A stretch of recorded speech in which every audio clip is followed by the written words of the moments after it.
Hare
ऐसा संतांचा महिमा झाली बोलायाची सीमा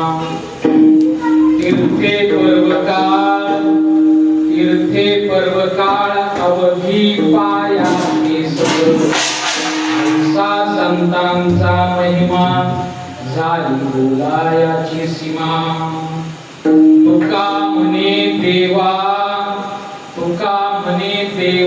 त्यांची केली पावे सेवा ऐसा संतांचा महिमा झाली बोलायाची सीमा विठ्ठला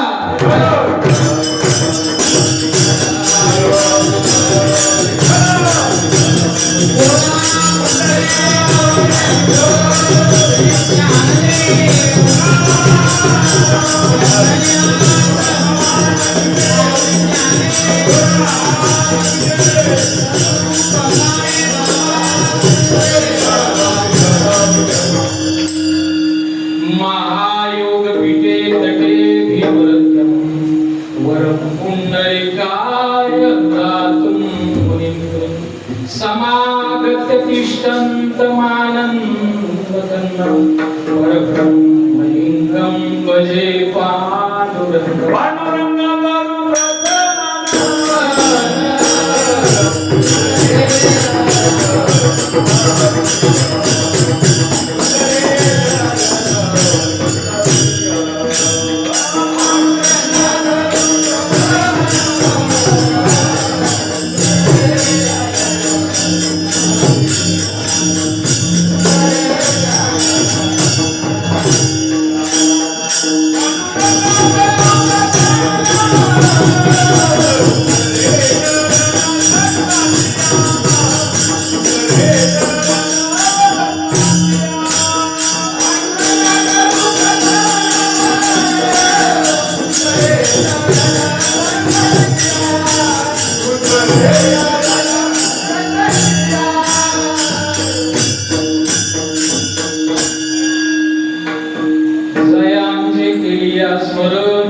सकळ विद्येचे वादिकर तेची बंधू श्री चरण श्री गुरुरायांचे ते नमस्कारोनी आता बंधू रंग भूमिका कीर्तने उभे होती लोका टाळ मृदुंग वीणा श्रोते देखा तया माझे दंड ऐसे नमन करुणी सकळा हरी कथा बोले बोलड्या जे बालक कहे तो तरी बाता सुनही मुदित मन विश्वास माता आज्ञा करून आपल्या बाळा चालवी सकळा नामानी स्वानंद सुखनिवासी महाराज, सद्गुरु भंगारे बाबा, सद्गुरु वासुदेव नारखडे बाबा, श्री संतांची ये माता चरणावर,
संत श्रेष्ठ तुकाराम महाराज यांचा 4 चरणाचा आणि सर्वांच्या पाठातला अभंग सेवेसाठी निवडला.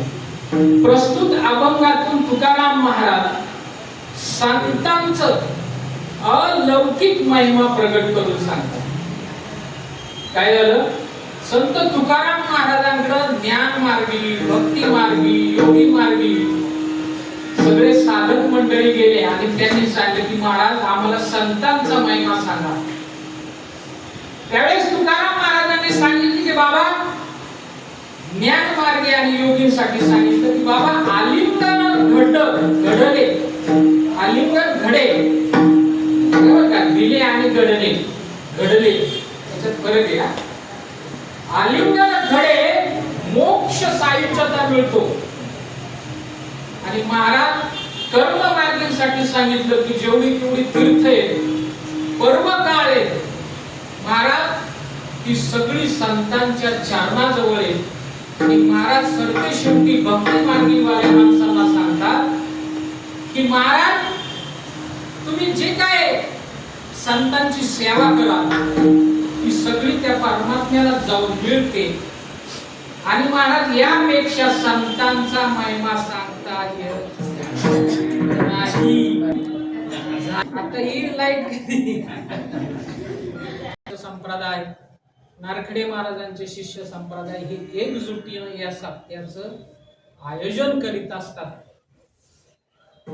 महाराज शिष्य म्हटलं तर 2 प्रकार येतात. किती? 2.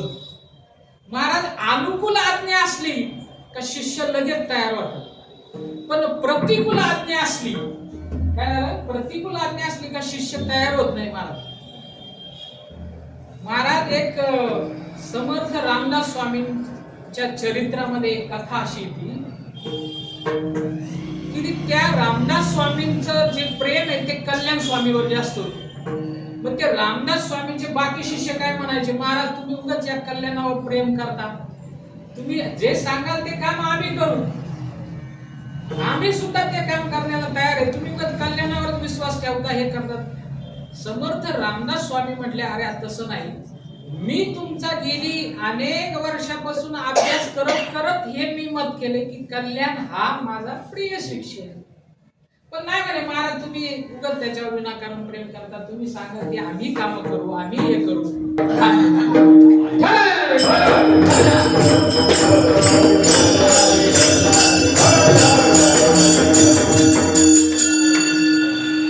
महाराज कल्याण समर्थ रामदासांनी रूमधून आवाज सोडला, अरे वाचवा वाचवा वाचवा.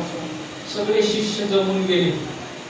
म्हणजे काय झालं महाराज, काय झालं स्वामी, काय झालं स्वामी? म्हणजे काय नाही, माझ्या पायाला काय झाले, बेंड आले, बेंड. मग लगेच शिष्यांची धावपळ, अरे कुठे वैद्य महाराज असतील, कुठे भेटतील, त्यांना शोधा. कोण म्हणते चरक संहिता काढा, त्याच्यात बेंडावर काय उपाय काय शोधा. रामदास स्वामी म्हणले काही कुणी करू नका, याचा उपाय मला माहिती आहे. म्हणजे महाराज तर रात्री बेंड नव्हतं, रात्रीतून कसं काय आलं?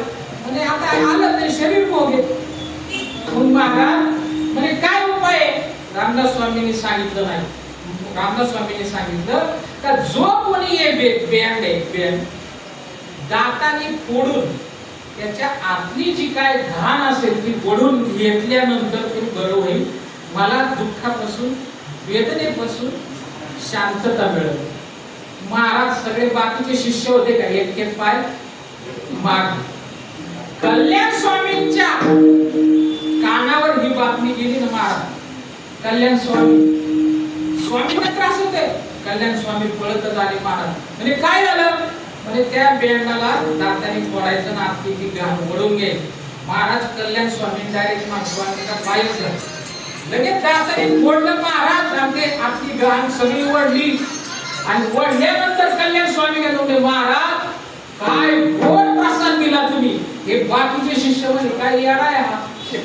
उलटी कल्याण स्वामी तर महाराज अशी एक दोन पेट तुम्हाला रोज असा प्रसाद जर मिळणार असं.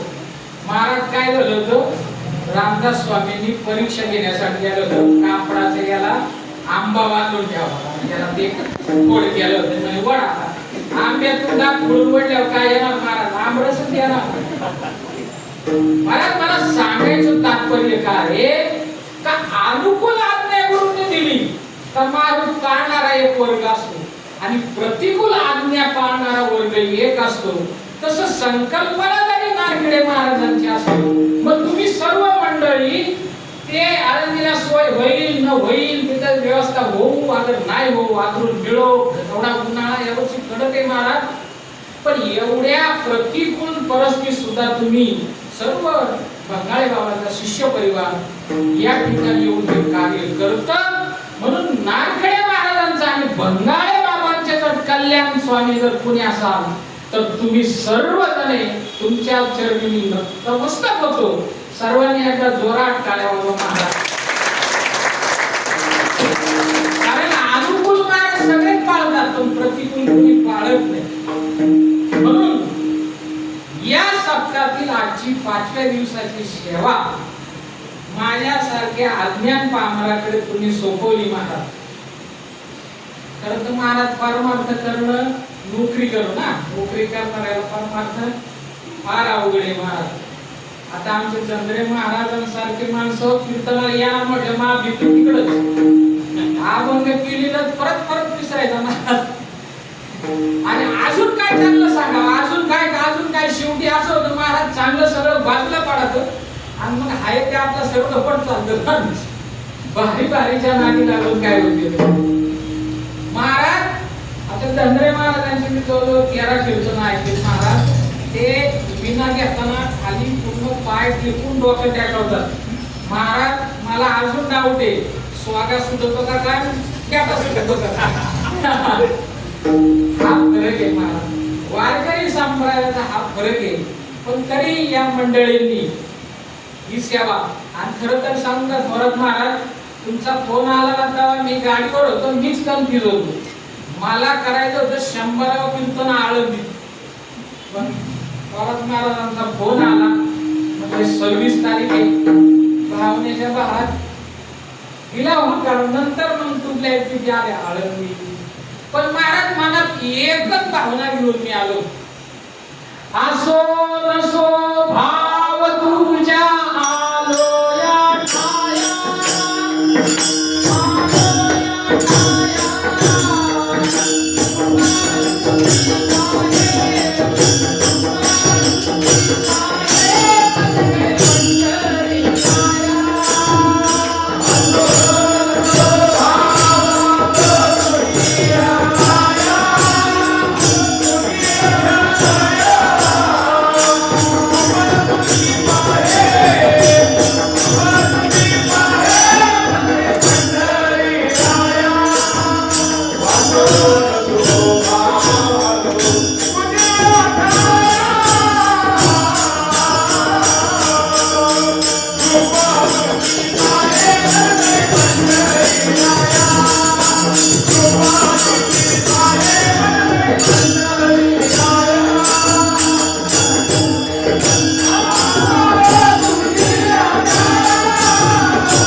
पंढरीराय आणि त्याच्याद्वारा महाराज उभा आहे.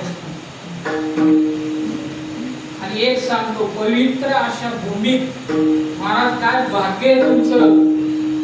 सकाळी उठायचं, काकड्याला विष्णू सहस्रनाम, परत पारायणाच्या आधी माऊलीचं दर्शन करून पारायण, आणि पारायण ऐकायचं म्हणा माऊलीला. महाराज काय भाग्य. महाराज या संतांची संकल्पना खरं सांगा, एवढा परमार्थ घडला आहे का. मला एवढं मोठं भाग्य या संतांनी आपल्याला दिले. आणि एक सांगतो तुम्हाला, संतांनी सांगितलेल्या मार्गावर चाललं ना, काही अडचण येत नाही. तेनेची पंथे चालू जाता,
चालू जाता न पडे बोलता.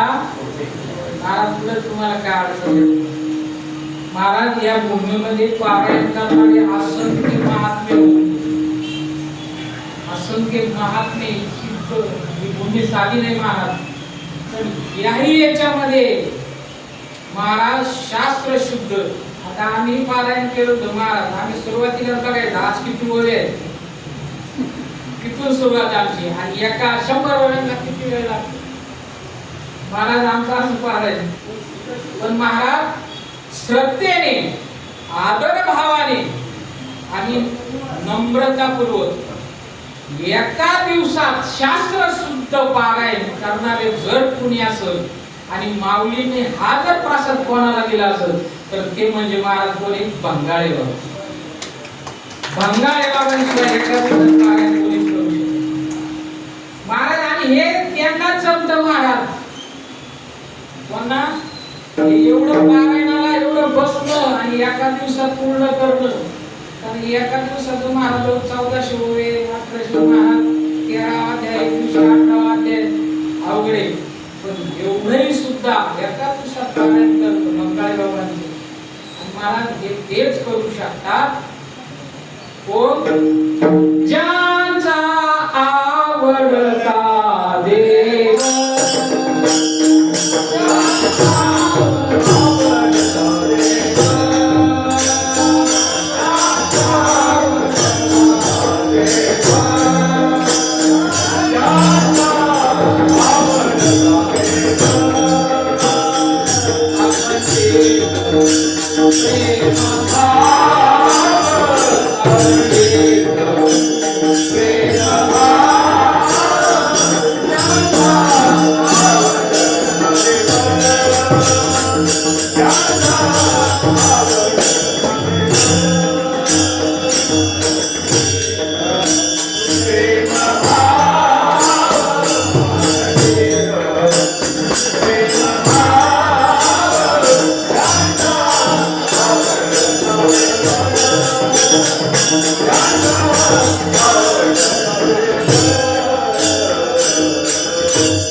ज्यांचं भगवंतावर प्रेम आहे ना, त्यांनाच हे करू शकतो. बाकी दुसऱ्यांना हे जमणार नाही. एक तुम्हाला जो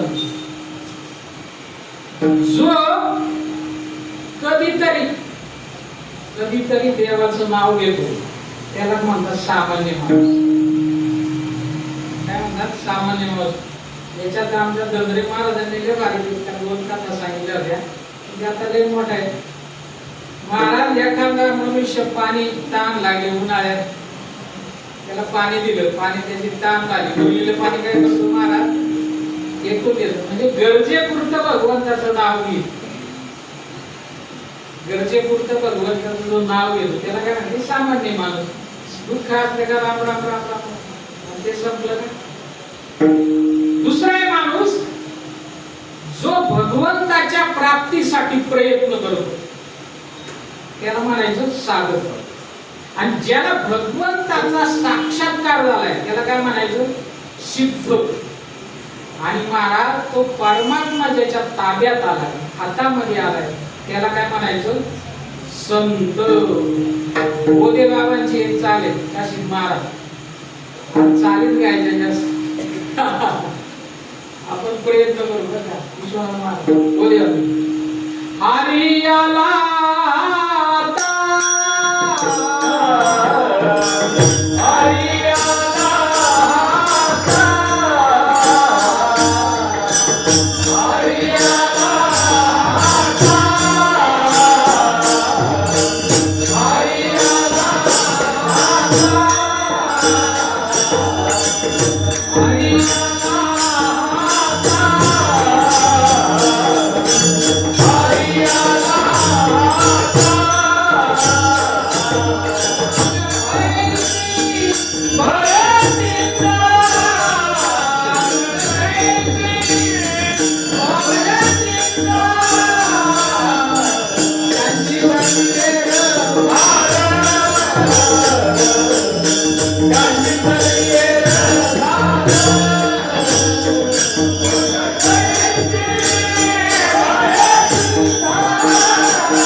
याला काय म्हणतात महाराज संत. अजून एक सोपी व्याख्या सांगतो, एक वैद्य बाबा सांगितलं महाराज काय आहे. एकतर मी परत महाराज मी वारकरी शिक्षण संस्थेत भांडारकर पास झालेलो माणूस आहे, पण फायनल परीक्षा नापास झालो. भांडारकरी परीक्षा पास झालो पण शेवटच्या वर्षात नापास झालो. कारण महाराज पहिल्या परीक्षा असेल ते असं परीक्षा घेतात महाराज चिरंजीव पद भांडारकर आणि 100 अभंग असं पहिल्या परीक्षा. आणि अभंग तंत्रे महाराज टिंब टिंब टिंब टिंब टिंब उभाक्षर पण ते आपण पूर्ण करायचं. आता ही इथे विद्यार्थी ना शिक्षकावर जाऊन खूप पाठ करायचे महाराज. आता आम्ही इथून संस्थेतून 12 वाजता सुटायचं, घरी जायचं, जेवायचं आणि PMT चालवायची महाराज. असलेले पाठ गायब व्हायचे, अभंग पाठ असलेले काय व्हायचे गायब होऊन जायचे महाराज. त्यामुळं फक्त ही कृपा आहे महाराज सांगतात, बाकी नाही. या कृपे पाहिजे. तर वैद्य महाराज असं सांगायचे, मी कीर्तन भरपूर ऐकले महाराज. तंत्रे महाराज मी पण अप टू डेट सांगेल, कुठं काय सांगायचं महाराज. यांनी असं सांगितलं की मोकळं होणं याला संत म्हणतात. ज्याचं हृदय मोठं त्याला काय म्हणायचं संत म्हणा. थोडक्यात चांगला जो मनुष्य असतो ना तो काय म्हणतो गाव माझा मी गाव. आमदार काय म्हणतो तालुका माझा मी तालुक्यात. मुख्यमंत्री म्हणतो महाराष्ट्र माझा मी महाराष्ट्र. पण महाराज जे संत तुकाराम महाराजांना म्हणतात, तुकाराम महाराज काय म्हणतात जग माझं मी जगाचा. हे संत महात्मे महाराज या जगाला आपलं म्हणतात. काय म्हणतात आपलं म्हणतात. त्याचे एक प्रमाण आहे जगाच्या कल्याणा संतांच्या विभूती.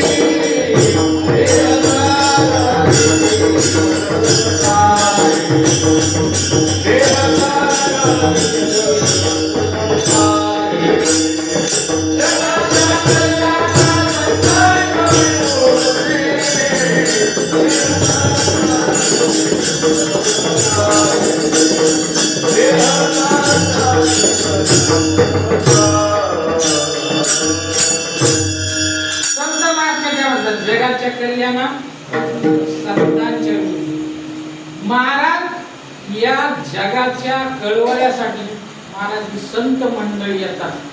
बुडते हे जग न ते करे डोळा, येतो कळवळा म्हणून या. हे संत महात्मे या पृथ्वी तलावर अवतरित होतात. महाराज हे संत येतात कुठून?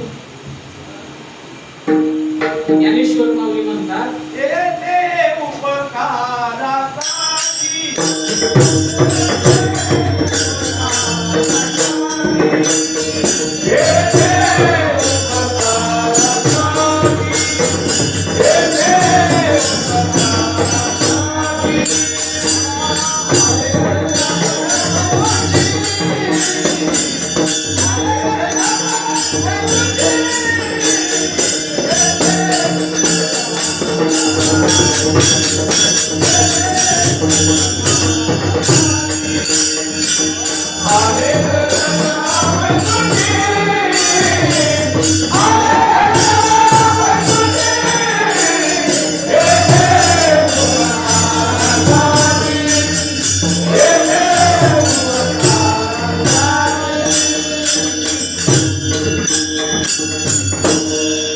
महाराजांनी छान प्रमाण झाले. कुठून आले?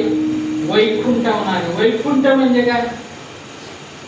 ज्ञानेश्वर माऊली म्हणतात, ज्ञानदेव म्हणे निमिष जोडले, निरंजनी केला वास आहे.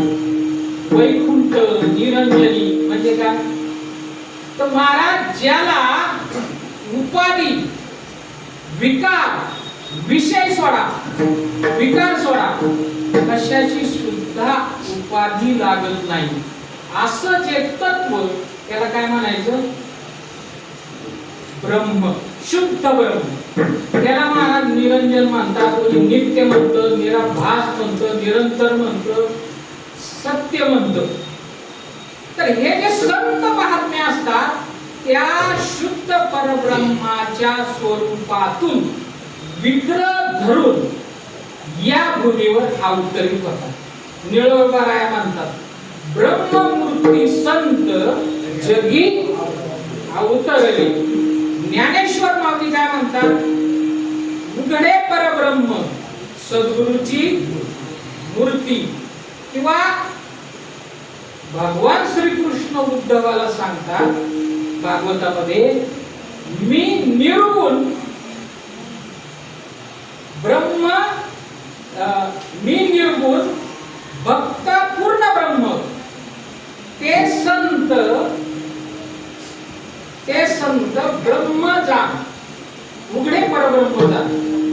नाही, ते संत चालते बोलते ब्रह्म जाण. बरोबर ना मला? ते चालते बोलते उघडे पर, म्हणजे हे जे संत महात्मे असतात त्या शुद्ध परिब्रह्मा ब्रह्मापासून विग्रह धारण करून येथे केवळ तुमच्या आमच्या कशासाठी येतात? कल्याणासाठी येतात. कशासाठी? कल्याणासाठी. महाराज साधं उदाहरण सांगतो, ते झाड तुम्हाला उन्हापासून मुक्ती देऊ शकतं, ज्या झाडाची ताकद उन्हात तापण्याची असते. तेच झाड तुम्हाला सावली देतो. तसं या संत महात्म्यांनी आपल्या स्वार्थाला काडी लावून महाराज तुमच्या आमच्यासाठी महाराज ते या पृथ्वी तलावर येतात. संसाराच्या नावे घालून या शून्य वाढता हा महाराज या संत महात्म्यांच्या अंतःकरणात फक्त आणि फक्त तुमच्या आमच्या विषयी काय असतो? बाकी ते काहीच काम करायला नाही. आणि महाराज हे कार्य तेच करू शकतात,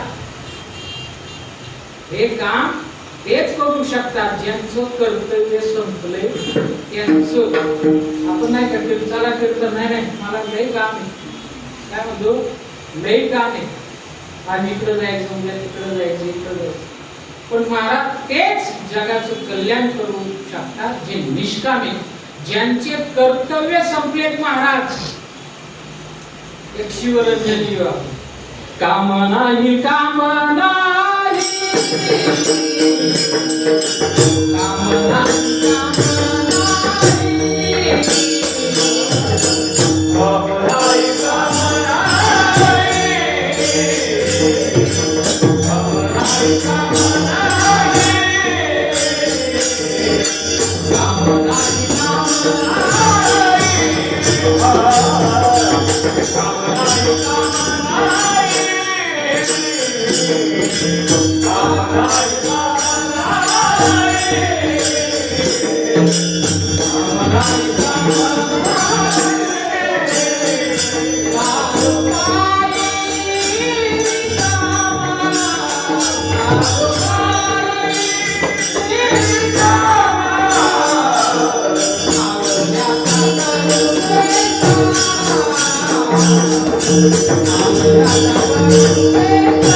काम नाही पायी झालो महाराज.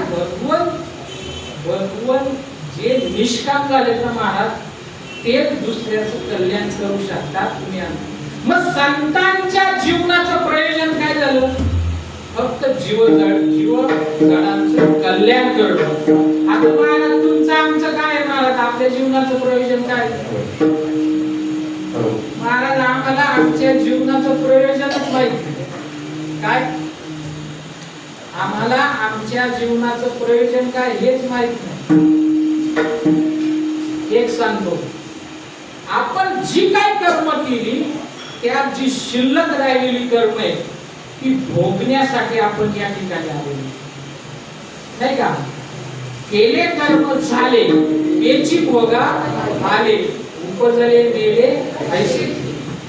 जे आपल्या घरात सुद्धा पाहा महाराज, समजा सकाळी स्वयंपाक जास्त झाला तर आपण काय करतो? तो संध्याकाळी करतो. संध्याकाळी जर उरला तर तो काय करतो? सकाळी घालतो. याचं कवर चालतं महाराज.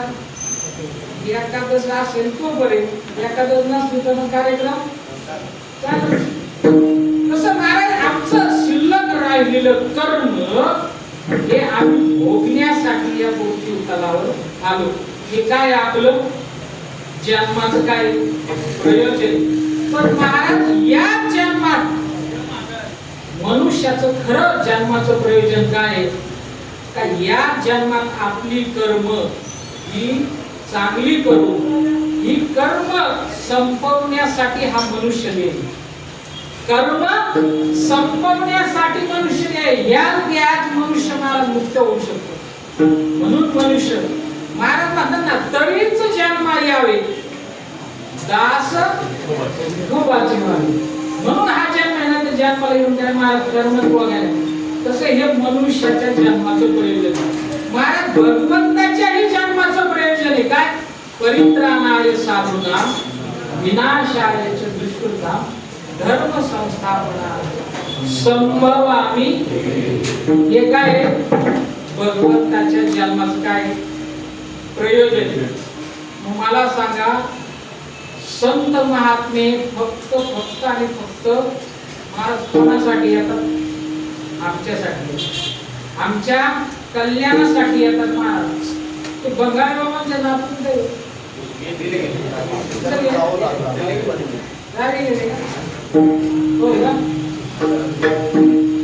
महाराज संत महात्मे हे फक्त तुमच्या आमच्यासाठी येतात. पण मला सांगा, खरं महाराज समाजाला संत कळतात का? संत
धनंजय महाराज, आता तुमच्यासारखा मी फर्स्ट स्ट्रोक मारणार आहे. धनंजय महाराज कीर्तनाचा पहिलं चरण मोजून 60 मिनिटात तयार करतात आणि आम्ही 1 तास 10 मिनिटं लावले तरी अजून नाही. आम्ही बरोबर 21 याला टाइम क्लिअर म्हणतात. महाराज तुम्हाला आम्हाला खरंच संत कळाले का? कळाले? हरा महाराज, हरा साहेब कळाले नाही ना महाराज? ज्ञानेश्वर माऊलींच्या काळात महाराज त्यावेळेस ज्ञानेश्वर माऊलींना कुणी याच गावात शिकून देत नव्हतं महाराज. पण महाराज आज त्या समाधीवर डोकं ठेवण्यासाठी शिवण्यासाठी राखाय. माऊलींना त्या काळात कुणी मधुकर मिळवून दिली नाही. आज माऊलींना सोन्याच्या चांदीच्या ताटामध्ये नैवेद्य कधी छापर मिळून दिलं नाही. माऊली वारीला चालले तर कधी पायामध्ये आणवानी पायी वारी केली. महाराज इथं मध्ये गोविंदगिरी महाराजांचा 75वा साजरा केला. त्यावेळेस उत्तर प्रदेशाचे राजेंद्रदास प्रभू जे आले होते ते असं म्हणले की जगा आपल्या भारतामध्ये जेवढे काही संत आहेत त्या सगळ्या संतांमध्ये सर्वात जास्त संत कुठे असतील तर त्या महाराष्ट्रात महाराष्ट्र. महाराष्ट्र ही संतांची भूमी आहे. पण पुढे तेच राजेंद्रदास म्हटले की महाराष्ट्राच्या लोकांना संत कळाले नाही. त्यावेळेस माऊलींनी आणवानी पाळी दिली. पण आज अशी महाराज परिस्थिती आहे की पंढरपूरला जाताना त्या पालखीच्या जोडणारी बैल ज्याची निघतात ना त्याचा नंबर महाराज त्या माणसाची मिरवणूक काढत देतो. महाराज तुम्हाला सांगा खरं माऊली कळाले का लोकांना? त्यावेळेस एक वाक्य सांगतो, जिवंतपणे जे असतं ना ते दर्शन असतं आणि मेल्यानंतर जे केलं जातं त्याला काय म्हणतात? प्रदर्शन म्हणतात. त्यांनी सांगितलेले मार्गावर चाललं हीच खरं महाराज संतांचं पूजन. शुद्ध चरित्र हे संतांचे पूजन. महाराज मला सांगा संत कळाले नाही का? मग आता मागासपासून मी तुम्हाला संत संत सांगतो आहे का? संत कोणाला कळत नाही याचं कारण सांगतो तुम्हाला. महाराज मनुष्याची बुद्धी ही कर्मानुसार ठरते. कशानुसार? कर्मानुसार. काहींची स्थूल बुद्धी असते, काहींची अतिस्थूल असते, काहींची सूक्ष्म बुद्धी असते, काहींची अतिसूक्ष्म बुद्धी असते. तर महाराज आता हा मुद्दा पटवण्यासाठी ना एक महाभारतातलं छोटं उदाहरण. द्रोणाचार्यांनी काय केलं? एका झाडाला पोपट बांधला. काय केला? पोपट बांधला आणि त्याच्यावर सगळे शिष्य मंडळींना बोलवलं आणि सांगितलं त्या इथं यायचं, धनुष्याला बाण लावायचं, त्या झाडाकडे पाहायचं, काय दिसतं तेवढं सांगायचं, परत बाण खाली ठेवायचा, जायचं. पहिला शिष्य आला, पहिला विद्यार्थी आला, त्यांनी धनुष्य उचललं, बाण लावला आणि द्रोणाचार्य काय दिसतं तुला? म्हणजे गुरुवर्य मला झाड दिसतं. ठीक आहे ठेव खाली, बस त्या कोपऱ्यावर. दुसरा शिष्य आला, त्याने धनुष्याला बाण लावला, तुला काय दिसतं? मला गुरुजी मला फांद्या दिसतात. काय दिसतं? फांद्या दिसतात. त्याला म्हटले तू ह्या कोपऱ्यात बस. तिसरा आला, त्यांनी विचार केला, एकाने झाड सांगितलं त्याला हा कोपरा, एकाने फांद्या सांगितलं त्याला हा कोपरा. गुरुजींना काहीतरी वेगळं अपेक्षित आहे. मग त्याला विचार तुला काय दिसतं? तो म्हटला गुरुजी मला त्या झाडाला बांधलेला काय दिसतो? पोपट दिसतो. वा छान, तुझी बुद्धी याच्यापेक्षा चांगली, बस तुझ्या कोपऱ्यात. नंतर असं करता करता महाराज अर्जुन आला. अर्जुनाने धनुष्य उचलला, त्याला बाण लावला आणि त्या झाडाकडे जाऊन म्हणे, अर्जुन काय दिसतो? गुरुजीने विचारलं, तुला काय दिसतं त्या झाडाकडे पाहून? महाराज अर्जुन काय दिसतं बोलनाच. अरे म्हणे अर्जुन काय झालं तुला, नक्की काय होते तुला? मग गुरुजीने विचारलं, तुला झाड दिसतं का? तर महाराज अर्जुन म्हणला, नाही मला झाड दिसत नाही. ज्यांना झाड दिसलं तर ती बरं म्हणजे काय नक्की हा आंधळा आहे का याचा काका? याचा काका आंधळा आहे का हा आंधळा आहे? याला एवढं मोठं झाड दिसना. महाराज पोरं लागले हसायला. महाराज अर्जुन तुला काय दिसतंय? तुला फांद्या दिसतात का? अर्जुन म्हणला, नाही मला फांद्या पण नाही दिसत. ज्यांना फांद्या दिसतात तर ती पोरं हसायला लागली. अहो म्हणे काय गुरुजी विचारलं, त्याला झाड नाही दिसलं त्याला फांद्या कशा दिसतील? तुम्ही उगाच अर्जुनावर प्रेम करता. एवढं मोठं झाड दिसना, त्याला फांद्या दिसना. मग गुरुजीने म्हणे थांबा जरा थांबा. मग तिसरा प्रश्न होता, अर्जुना तुला त्या झाडावर बांधलेला पोपट दिसतो का? मग तर बाकीचे शिष्य डोक्याला हात लावले. म्हणजे काय गुरुजी, एक तर त्याला इथं ठेवला का? अहो ज्याला झाड दिसलं नाही, ज्याला फांद्या दिसल्या नाही, त्याला पोपट कसा दिसत? द्रोणाचार्य थांबा थांबा, त्याला विचारू त्याचं कर. मग द्रोणाचार्याने रागवण्याच्या स्वरात, अरे अर्जुना तुला दिसतं काय? तेव्हा अर्जुन काय म्हणला, गुरुजी गुरुवर्य मला फक्त त्या झाडाला बांधलेल्या पोपटाचा डावा डोळा दिसतो, बाकी काही दिसत नाही. म्हणजे बुद्धी, ज्याला झाड दिसत होतं त्याची बुद्धी स्थूल बुद्धी, ज्याला फांद्या दिसत होतं त्याची अति स्थूलाचं ग्रहण करणारी बुद्धी, ज्याला पोपट दिसत होता त्याला सूक्ष्म ग्रहण करण्याची बुद्धी म्हणतात. आणि अर्जुनाला त्या पोपटाचा डावा डोळा दिसत होता, म्हणजे अति सूक्ष्माचं ग्रहण करणारी बुद्धी. मग संतांचा महिमा संत करण्यासाठी तुम्हाला बुद्धी कशी पाहिजे? अर्जुनासारखी बुद्धी असेल तरच तुम्हाला संत कळतील, नाही तर संत करणार. महाराज हा संतांचा महिमा एवढा कठीण आहे की शब्द पंडित जरी असेल तरी तो संतांचा महिमा त्याला कळणार नाही. महाराज शाब्दिकाचे काम नाही येते, संतांचा महिमा तो बहुदुर्लभ, शाब्दिकाचे काम नाही येते, तो संतांचा महिमा त्यांना कळणार नाही.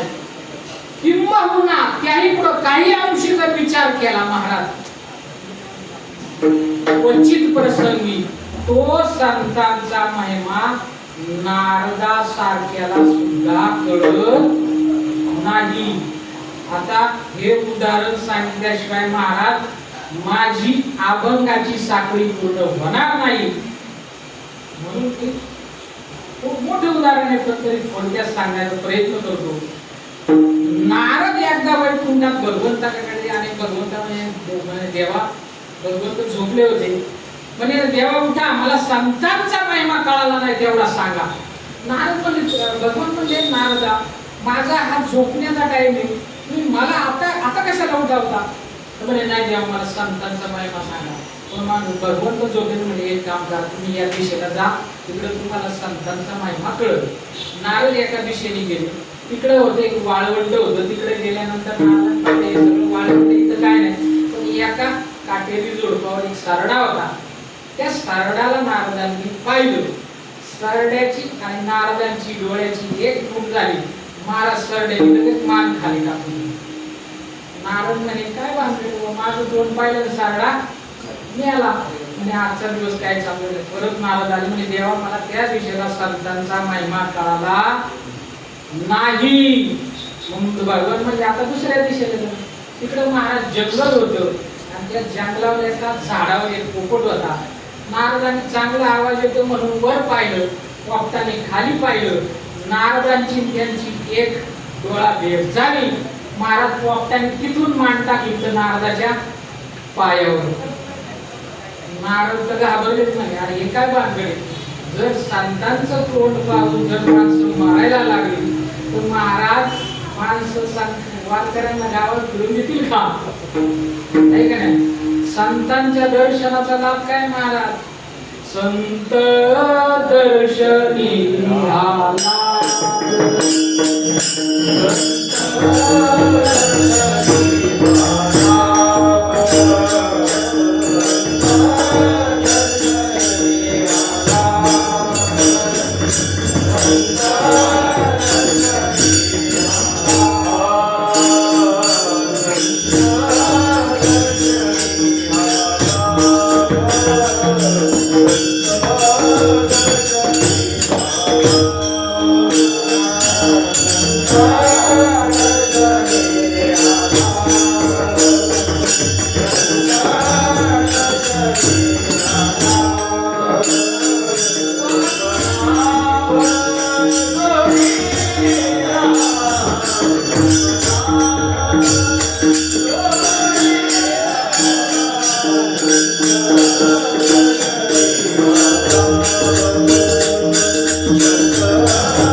संतांच्या दर्शनाचं काय महाराज पद्मनाभ जोडला जातो.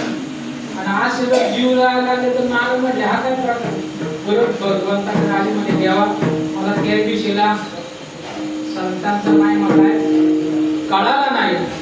महाराज भगवान म्हणजे परत जर येऊन उठावलं तर पहा आता ह्या दिशेला जा नक्की तुम्हाला संतांचा मायमा काय होईल कळून येईल. नारद गेले महाराज त्या दिशेला होते एक नगर या नागरात गुढी या पूर्ण सगळी नाही का तर ती कथा गाणी जसं वृंदावनाला होतं का भगवान श्रीकृष्ण जन्माला तसं सगळीकडं सडा रांगोळ्या. नारद म्हणजे मी परत वृंदावनात आलो का काय? महाराज एकाला विचारलं म्हणजे काय म्हणे आमच्या राजाला गेली 25 वर्ष झालं महाराज मुलगाच होत नव्हता आणि हा राजा फार पुण्यात्मा आहे. याच्या पोटी होणारी संतान सुद्धा पुण्यात्मा होईल आणि तो आम्हाला राजा भेटेल. परंतु राजाला काही संततीच होत नव्हती. आज 25 वर्षानंतर राजाला काय झालं? संतती झाली म्हणून सगळीकडे आनंदी आनंदी. नारदांनी विचार केला तर माझा एकतर प्रत्येक नवीन जीव कोण पाहिलं का मरत होईल. आता त्या सरड्याच्या मागे कोण नव्हतं इकडं पोपटाच्या मागे कोण नव्हतं. महाराज इथं तर युवराज आहे याच्या मागे सैन्य हे प्रधान हे राजा आहे आपला तर केसे जाऊन देणार विना तले लांब राहिला. महाराज म्हणले आपलं इथून चाललेलं बरोबर. पण तेवढ्यात महाराज पाठीमागून नारदाचा हात घ्यायचा धरला. अरे बाबा कोण आहे बाबा कशाला हात धरला? म्हणे मी या राज्याचा प्रधान आहे. महाराज आमच्या राजाला 25 वर्षानंतर मुलगा झालाय आणि त्या प्रसंगी तुमच्यासारखे संत त्या नगरात आले.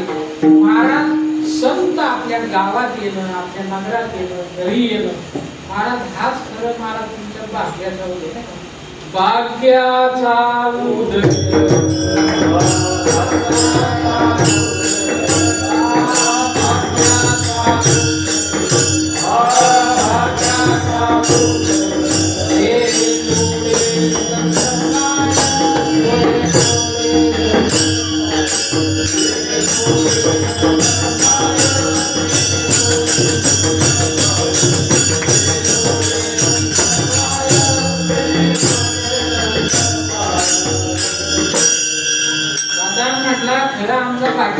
तुम्ही आले.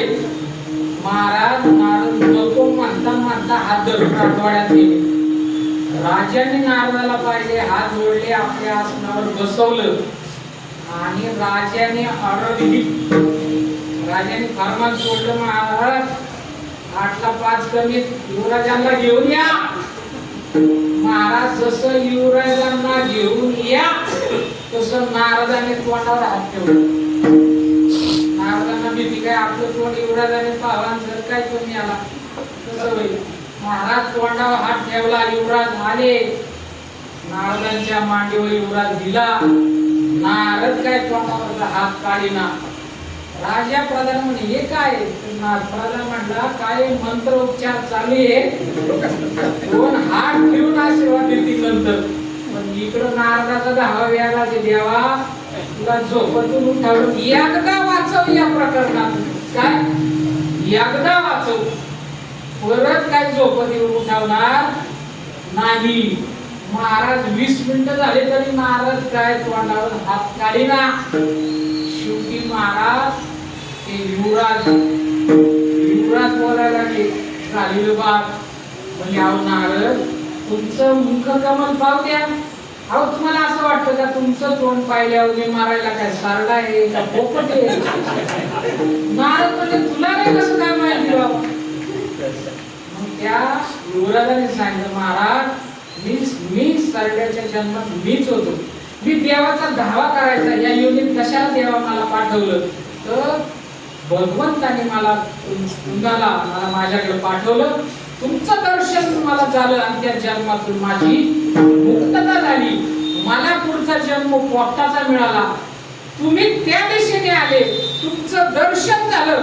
त्याही जन्मात मी देवाचा धावाच करीत होतो आणि तुमचं दर्शन झालं आणि माझं त्या योनीतून माझा उद्धार झाला. आणि मला आणि तोच मी तुझ्या सामान्य योनीत जन्माला आलो असतो नारदा, पण मला त्या पोपटाच्या योनीत तुमचं दर्शन झालं म्हणून माझा जन्म या राजाच्या उदरी झाला. आणि मला एवढं नक्की माहित होतं की तुम्ही 2 जन्मात मला दर्शन दिलं, याही जन्मात तुम्ही मला दर्शन द्या आणि याही जन्मात तुम्ही आले. मी अजून डोळे उघडले नाही नारदा. आणि महाराज तुमचा आता मला तुमचं मुख कमल पाहिल्यानंतर माझं राज्य तर चांगलं चालणारच आहे, पण इथून पुढं मला भगवंताची प्राप्ती होईल, माझा राज्यकारभार पण नीट चालेल. म्हणून नारदा तुमचं मुख कमल पाहू द्या. आणि हाच महाराज काय संतांचा महिमा आहे.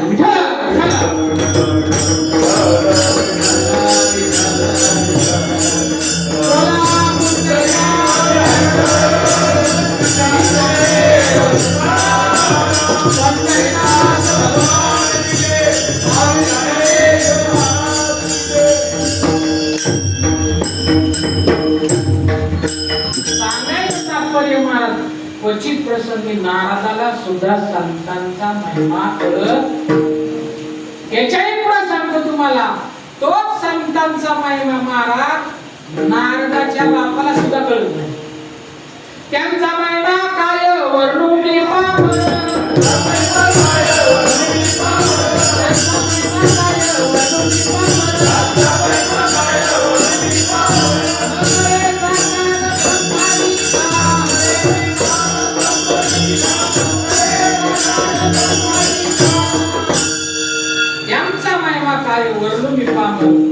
न कळे साचा ब्रह्मानिका. महाराज ब्रह्मदेवाला सुद्धा संतांचा महिमा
बोलायची सीमा झाली नाही.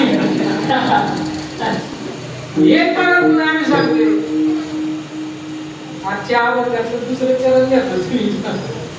महाराज क्वचित प्रसंगी तो ब्रह्मदेवाला सुद्धा संतांचा महिमा कळत नाही. महाराज तार्किक दृष्टीने पाहिलं तर देवाला सुद्धा संतांचा महिमा कळत. म्हणून तर देव सांगतात देव सांगायच्या ना भातात पडला नाही नारदाला संतांचा महिमा जा या दिशेला जात या दिशेला जाते. संतांचा महिमा फार अवघड आहे. काय संतांचा महिमा? महाराज संतांचा महिमा 4 प्रकारचा आहे. पहिला गुण महिमा. संतांचं नाव घ्या महाराज, पुण्यवंत व्हावे याचा सज्जनांची नाव. महाराज संतांचा जप करा नाही का. तुका म्हणे पापे जाती. हा महाराज काय महाराज संतांचा नाम महिमा आहे. संतांचा गुण महिमा आहे 2 नंबर. गुण महिमा संतांच्या मध्ये असंख्य गुण आहेत. त्या गुणाची महिमा तर एक छोटासा गुण सांगतो. संत हे काय असतात? कृपाळू असतात. मोक्षाचं वाटप करताना हा माझा तो माझा असं ते करत नाही. संतांच्या ठिकाणी भेददर्शीपणा नाही. उदार आहेत महाराज, कृपाळू आहेत. जे येतील संत असे परिसर महाराज तुम्ही किती गरजेलं लोक देव द्या त्याचं सोनच करून पाठवतो. असे संत आहेत महाराज. त्यांचा हा गुण महिमा आहे. महाराज आपले न पाहेयाती कुळाचा विचार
घेऊ महाराज.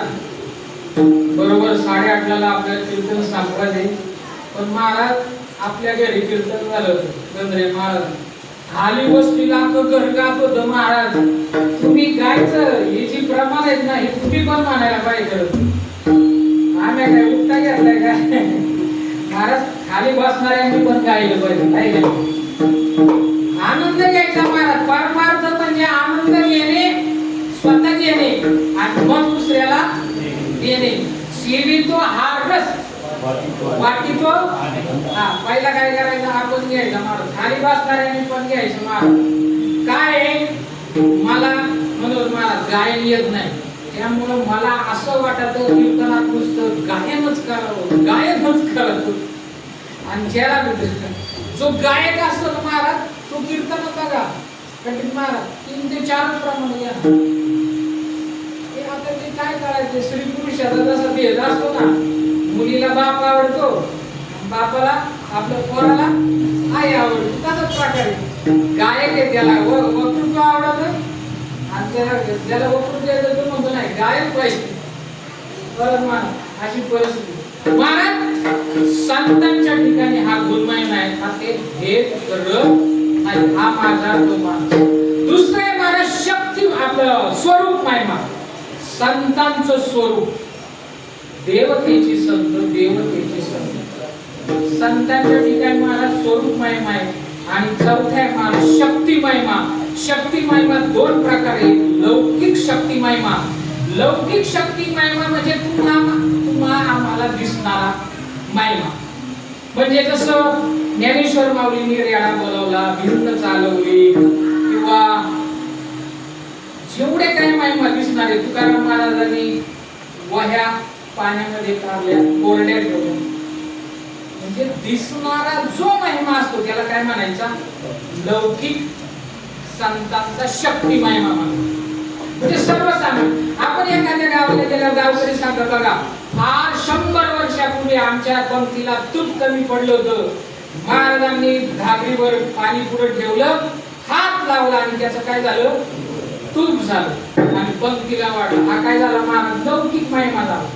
पण संतत्व चमत्कार म्हणजे संतत्व नाही बरं. चमत्कार करणं हा संत आहे, पण कधी कधी संतांचा तो लौकिक महिमा आहे. आणि दुसरा आहे महाराज शक्ती महिमा, तो एक अलौकिक महिमा. महाराज अलौकिक महिमा म्हणजे काय? तो अलौकिक महिमा तुकाराम महाराज अभंगाच्या पहिल्या चरणात सांगतात.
अभंगाच्या पहिल्या चरणात तुकाराम महाराज काय सांगतात? आलिंगन गळे मोक्ष सायुज्यता जोडे. हा संतांचा अलौकिक महिमा कोणाला सांगतात? जे ज्ञान मार्गी आणि योग मार्गी त्यांना सांगतात. महाराज याला जी गोष्ट कळत नाही त्याला ती सांगणं काम आहे. हाच नाही तुकाराम महाराजांनी आलिंगन घडे. संतांना आलिंगन देण्याने तुम्हाला काय होईल? सायुज्यता नावाचा मोक्ष मिळेल. आता महाराज मोक्ष वेदांतानी आणि भक्तिशास्त्रांनी जर प्रकार पाडले दोन्हींचे मिळून, तर मोक्षाचे प्रकार पडतात किती? 5. पहिला आहे महाराज सलोकता. सलोकता मोक्ष म्हणजे भगवंताच्या लोकात जाऊन राहणे. दुसरे महाराज समीपता, भगवंताच्या लोकात जाऊन भगवंताच्या जवळ राहायला मिळणे म्हणजे समीपता. तिसरा आहे महाराज साष्टी, भगवंताच्या लोकात भगवंताच्या जवळ आणि भगवंताचं ऐश्वर्य मिळणं, याला काय म्हणायचं? साष्टी. चौथा आहे महाराज स्वरूपता, भगवंताच्या लोकात भगवंताच्या जवळ भगवंताचं ऐश्वर्य आणि भगवंताचं बाह्य स्वरूप मिळणं, याला म्हणतात स्वरूपता मोक्ष. आणि 5वं मोक्षाचं नाव आहे सायुज्यता. सायुज्यता मोक्ष त्याला म्हणतात भगवत स्वरूपता मिळणे म्हणजे काय? सायुज्यता मोक्ष. मग ते साधक म्हणले, अहो माऊलीने हरिपाठाच सांगितले, देवाची द्वारी उपाक्षर करी केने मुक्ती चारी. चार मुक्ती मिळतात. मग काय तुम्ही आम्हाला इकडे चार मोक्ष आहेत. भगवंत पण तुकाराम महाराज म्हणले तसं हे चार जे मोक्ष आहेत महाराज, तुमचं पुण्याची पावती सरेल. पुण्य संपलं तर परत मागे यावं लागेल. परंतु सायुज्यता मोक्ष असा आहे का तो मिळाल्यानंतर परत जन्माला यावं लागणार नाही. महाराज पण प्रश्न असा आहे, आलिंगन हे काय? कर्म आहे. मग कर्मातून उत्पन्न होणाऱ्या गोष्टी चार आहेत. एक उत्पाद्य, संस्कार्य, विकार्य, पण मोक्ष हे महाराज अनुत्पाद्य आहे, अनुत्पन्न नाही. मोक्ष हा साध्य नाही, सिद्ध आहे. मोक्ष हा अनुभव आहे महाराज. मोक्ष कशाला म्हणतात? आत्यंतिक दुःखाची निवृत्ती आणि परमानंदाची प्राप्ती म्हणजे मोक्ष. अनिष्टाची निवृत्ती, इष्टाची प्राप्ती त्याला म्हणतात मोक्ष. मोकळं होणं याचं नाव काय? मोक्ष. अहंकार गेला तुका म्हणे देव महाराज, म्हणजे मोकळं होणं, विकारापासून मोकळं होणं त्याला काय म्हणतात? मोक्ष.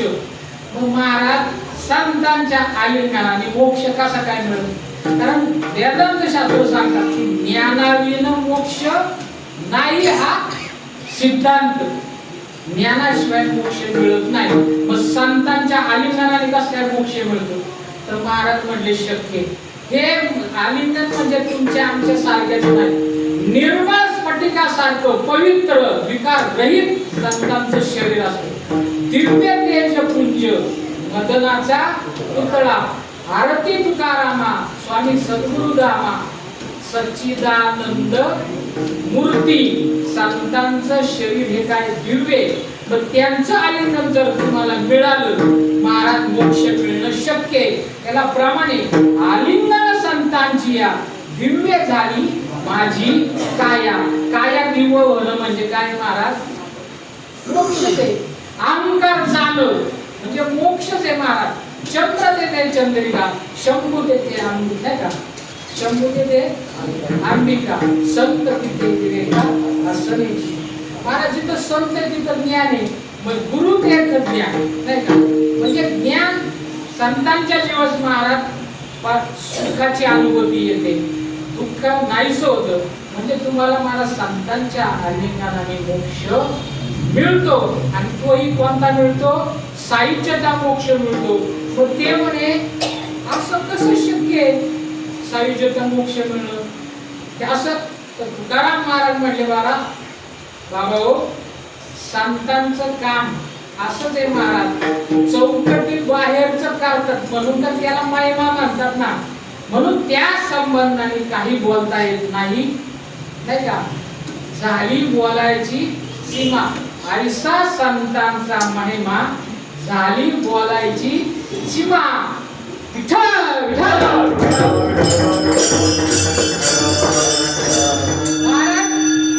आता मला सांगा, बोलायची सीमा झाली का? 8:15 वाजले म्हणून.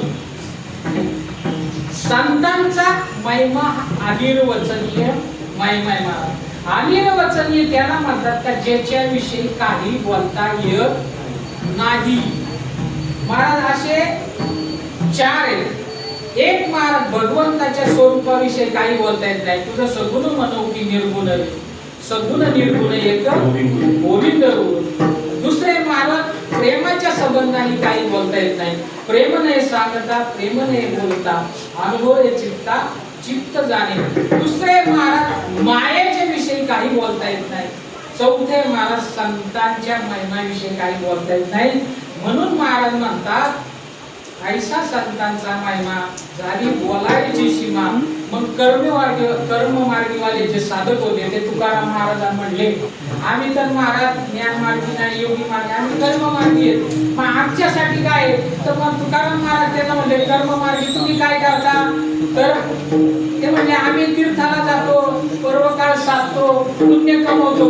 तर तुकाराम महाराज म्हणले हे सगळं तीर्थ पर्व सगळं संतांच्या चरणात जवळ आहे. आपण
आपल्या शरीरामध्ये 3.5 कोटी रोम आहे.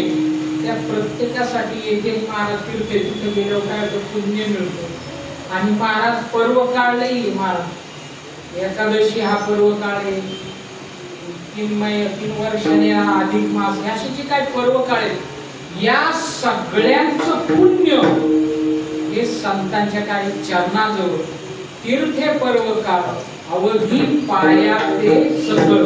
म्हणून त्या संतांच्या चरणाची सेवा करा. तुम्हाला कुठल्या काशीला, वाराणसीला, हरिद्वारला जायची गरज नाही. महाराज संतांच्या पायाची सेवा करा, तेच तुमचं तीर्थ आहे महाराज. मग महाराज भक्ती मार्गावाले म्हटले आम्ही तर देवाची काय करतो महाराज, भक्ती करतो. बर का दादा, आम्ही काय करतो, भक्ती करतो. तर महाराज तुकाराम महाराज भक्ती मार्गीवाल्यांना म्हणले तुम्ही भगवंताची भक्ती करताय ना, पण ती संतांची सेवा करा, तीच जाऊन परमात्म्याला भेटल. अभंगाचं शेवट.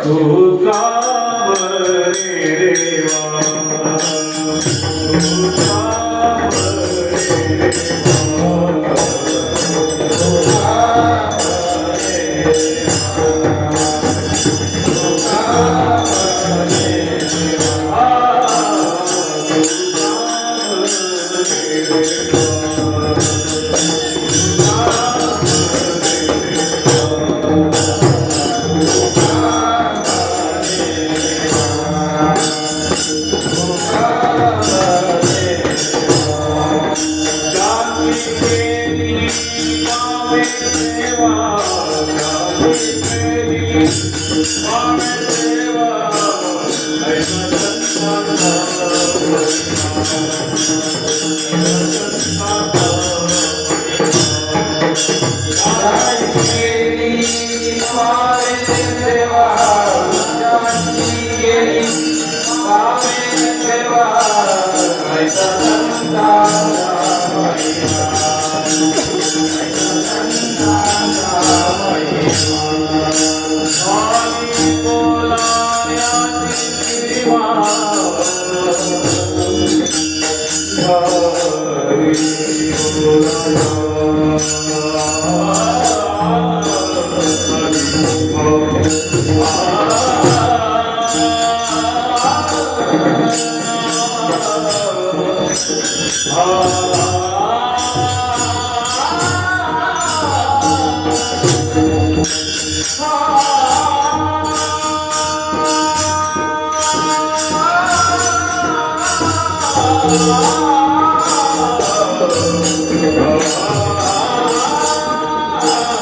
संयोजक मंडळीतून सूचना आली 15 मिनिट कीर्तन लांबवलं तरी चालेल. महाराज महाग काळीज असं सुपासारखं झालं, अशी कॉलर टाईट झाली आणि महाराज ते कानात येऊन सांगतात टँकर पाण्याचा 10 मिनिटांनी येणार आहे, लांबवा. वाईट कॉलर लगेच खाली झाली.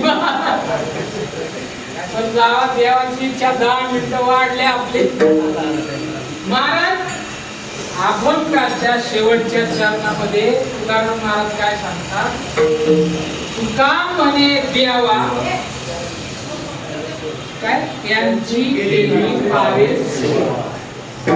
भक्ती करणाऱ्यांसाठी महाराज तुम्ही संतांची सेवा करा, ती देवाला जाऊन मिळते. आता त्या राधा ताई कुठे येतो, राधा ताई आहेत का?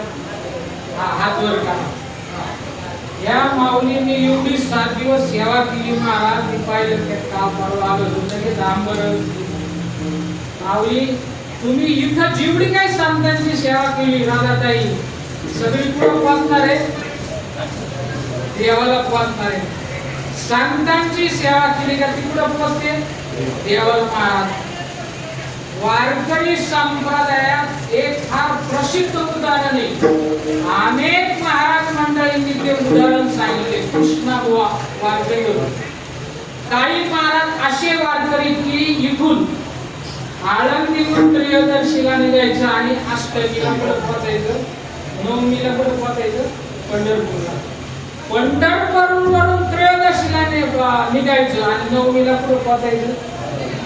महाराज वाटेतले सगळे मुक्काम फिक्स, कोणाच्या ठिकाणी मुक्काम करायचे. असंख्य नित्य महिन्याचे वारकरी त्यांची मुक्काम पण ठरविले. असा कृष्णा महाराज बुवा यांचा मुक्काम त्या पीराच्या कुरळीच्या पाटलाच्या घरी झाला. असा सीझन होता वैशाखाचा. महाराज आंब्याचं सीझन होतं. त्या पाटलांनी त्या वारकऱ्याकडे म्हणले, वारकरी दादा आम्हाला काय पंढरपूरला जाणं होत नाही, काय नाही, तुम्ही आमच्या आंबराईत आलेले हे 5 आंबे पांडुरंगासाठी न्या. म्हणजे आम्ही चाललो तर ठीक आहे. ते 5 आंबे पडशी घातले. हा वारकरी पंढरपुरात पोहोचला. नवमीला दशमीची पंगत काय कारणास्तव कॅन्सल झाली, त्यामुळे एकादशीची पंगत झाली नाही. पोटात महाराज आग पडली. मग ह्या वारकऱ्याच्या ध्यानात आलं की आपल्याला त्या पाटलाने 5 आंबे दिले, त्यापैकी 2 आंबे खाले तर काय फरक होतो. म्हणून त्या वारकऱ्यांनी ते 2 आंबे खाल्ले. थोडा तकवा पोटाला आला. महाराज उपवासाच्या दिवशी काही न मिळणे याचा प्रसाद मला शिवरात्रीला नारखेडे महाराजांच्या सेवेला मिळालाय. महाराज नारखेडे महाराजांचा चांगला साक्षात्कार झाला. त्याच्यानंतर महाराज 7 कीर्तन केली. पण महाराज संतांची कृपा आघात आहे. महाराज आघात कृपेचे सागर आहेत. महाराज त्या वारकरीनं ते 2 आंबे खाले, पांडुरंगाच्या दर्शना गेले आणि ते राहिलेले 3 आंबे पांडुरंगाच्या चरणाजवळ ठेवले आणि भगवंताला सांगितले की कुरळीच्या पाटलांनी हे आंबे दिले. वारकरीचं दर्शन झालं, बारस सोडली, त्रयोदशीला प्रस्थान केलं आणि कुरळीच्या पाटलाच्या इथं वारकरी आले. वारकरी आल्यानंतर पाटलांना रामराम केला, रामकृष्ण हरी केला, जय हरी केला आणि पाटलांना सांगितलं, पाटील आमची पंगत कॅन्सल झाल्यामुळे मी 2 आंबे खाले. पाटील म्हटले, अहो देवाने खाले काय, वारकऱ्याने काय खाले? आम्हाला वारकरी म्हणजे पांडुरंगा स्वरूपच आहे. देवाने काय खाले, तुम्ही काय खाले, काही अडचण नाही. रात्रीचा प्रसाद झाला. पाटील झोपला. पाटलाच्या स्वप्नात परमात्मा गेला आणि पाटील तुम्ही पाठवलेले 2 आंबे मिळाले बरं का. पाटील म्हणला, वारकरी म्हणला 3 दिले. हा एकाचा भ्रष्टाचार झाला कुठं. महाराज रात्रीचं 12 वाजता त्या वारकऱ्याला त्या पाटलाने उठवलं आणि वारकरी महाराज हे एकाचा भ्रष्टाचार काय बांधले. भगवंत माझ्या स्वप्नात आले आणि म्हणले, पाटील तुमचे 2 आंबे मला मिळाले. तुम्ही म्हणले की मी पांडुरंगाच्या चरणावर किती ठेवले, 3 ठेवले आणि तुम्ही म्हणतात, भगवंत म्हणतात 2च मिळाले, हे एकाच.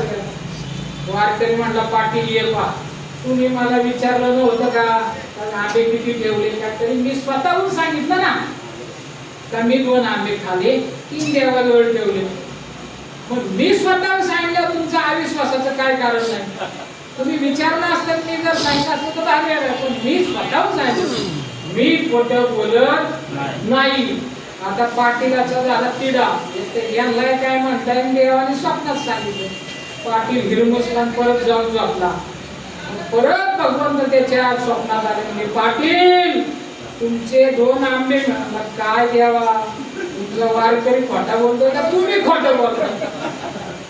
नक्की कोण खोटं बोलतोय मलाच काय कळत. मग भगवंत त्याला म्हणजे, पाटील मला 2 आंबे मिळाले असं मी का म्हणतोय, तर ते जे वारकऱ्याने 2 आंबे खाले का हेच मला मिळाले आणि जे भगवंताच्या जवळ 3 ठेवले होते का ते हाणले पुजारे. म्हणजे तुका म्हणे देवा, पावे त्यांची सेवा. त्यांची सेवा केलेली ही महाराज त्या भगवंताला ही जाऊन मिळत असते. अशी तुम्ही संतांची सेवा करा महाराज. आणि एक सगळ्यात व्हीआयपी सांगतो, व्हीआयपी महाराज आमचे विश्वनाथ महाराज कठीण यांची संता वगैरे विद्वान आहेत. आमचं काय महाराज गावठी भाषा आहे, कधी कधी आकार उकार स्वर फुल स्टॉप मारायचं विसरून जातो, वाक्य तोडायची पुढं. पण त्याला काय महाराज मराठी भाषेचा एक नियम आहे, मराठी भाषा सुधारण्यासाठी वाचन जास्त वाचून वाचूनच मराठी भाषा सुंदर होती. भंगाबाबांचे नाती आहेत ना महाराज, लय शुद्ध मराठी. मला वाटतं 1 महिना त्यांच्या बरोबर राहा, अति सुंदर बोलतात महाराज, लय सुंदर गोड, इतकं गोड बोलतात. कदाचित मुंबईवाले सगळेच गोड बोलतात काय महाराज, इतकं सुंदर गोड. मला तर वाटत गोड भाषेचा नियम असा आहे महाराज, तुम्ही काही सांगितलं तर ते असं वाटतं की हे वेदांतच सांगतात. आणि भाषा जर आपल्या गावाकडची असतात तर ते काय पडिलेवर इंद्रियासारखं. पण महाराज हे प्रेम सुख असे याचा आनंद बघायचा असतो, माप काढायची नाही.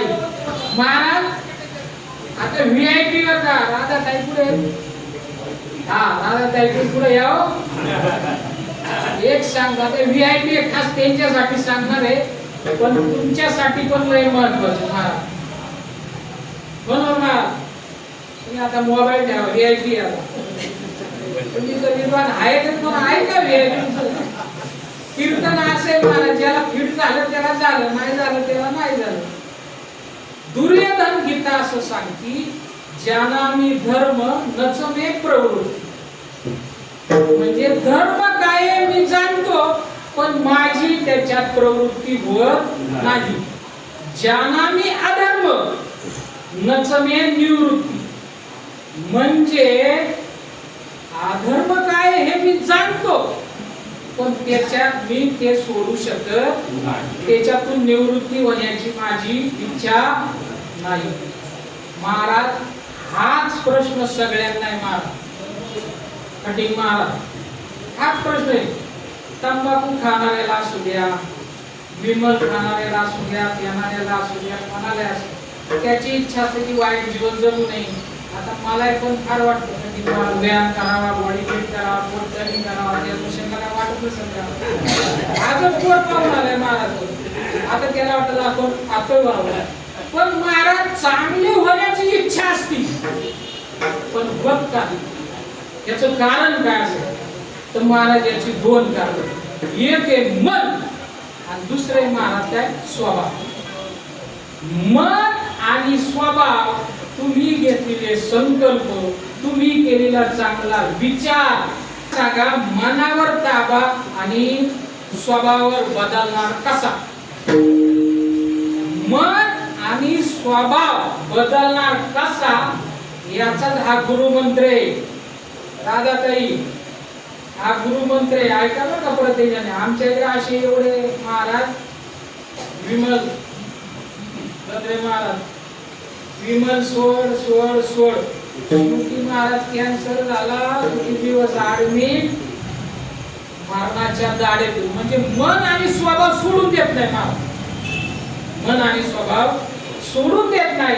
मग मन आणि स्वभाव बदलण्याचं सगळ्यात मोठं शस्त्र म्हणजे महाराज सद्गुरूची दीक्षा आणि सद्गुरूची शिक्षा. सद्गुरूचा बोध हा मनावर काम करतो आणि सद्गुरूंनी दिलेली शिकवण ही स्वभावावर काम करते. म्हणून तुम्ही जीवनामध्ये जेवढं जमन तेवढं संतांची सेवा करा, तीच महाराज भगवंताला जाऊन मिळतील. आणि तुम्ही जे हे सर्व शिष्य मंडळी वगैरे सगळे बंगाली बाबा परिवारातील सगळे शिष्य मंडळी, आमचे विश्वनाथ महाराज खटी, आमचे माझ्याबरोबर आलेले काशीद महाराज, आमचे भूषण महाराज, आमचे काळे महाराज, थाडे महाराज, आमचे हराळ साहेब, ही सगळी मंडळी आज या माझ्या उपस्थित आहे. आणि आवर्जून मी ज्यांचं खरं मोठेपण मानतो, गंद्रे महाराज, खरं आता मी त्यांचं पाव शिकायचा प्रयत्न करतोय. आमचे ज्यांनी ज्ञानेश्वरीवर PhD केली असे मनोहर महाराज गावारी, फार मोठेपण आहे महाराज त्यांचं. ते माझ्यासारखेच्या शेवटला येऊन बसणार सगळी मंडळी, आमचे सगळे बंगाली बाबा परिवार शिष्य मंडळी ज्या ठिकाणी या सेवेला आनंद आहे. आणि एका महाराज आपण काय ऍक्टिव्हिस्ट नाही का त्यासाठी महाराज नाही, पण जे काय भगवंताने गुरुची वडिलांनी कृपा केली, सद्गुरू यनबाबा गोसावी आणि बंगाली बाबा हे एकत्र फुलावलेला असायचे, भीमाशंकरला असायचे. कोणते महाराज लोकांना आले तर मग एकदा बंगाली बाबा एकदा यनबाबा महाराज अशा सेवा चालायच्या. आणि त्याच कृपेने हा प्रसाद मलाही तो प्राप्त झाला. तुमच्या सर्व संयोजक मंडळीची, बंगाली बाबा शिष्य परिवारातील सगळ्या सभासदांना, या नियोजन मंडळीला शतशः वंदन करतो. झालेली सेवा बंगाली बाबा, तसेच वासुदेव महाराज, नाटकडे महाराज, तसेच भगवान कैवल्य ज्ञानेश्वर माऊली, तुकाराम महाराज यांच्या चरणी अर्पण करतो. आणि झालेल्या शेवेला पूर्ण रंग देऊ. विठ्ठल जय विठ्ठल जय जय विठ्ठल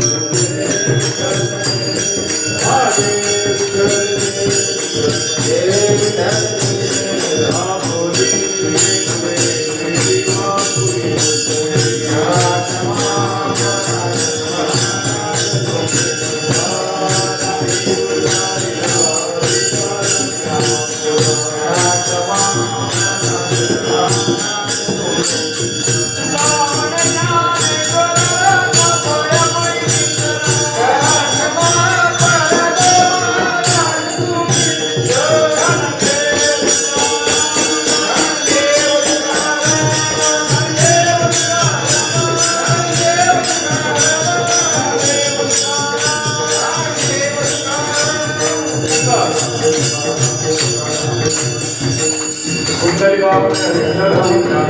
पंढरीनाथ भगवान की जय, बोल ज्ञानेश्वर महाराज की जय, बोल संत तुकाराम महाराज की जय.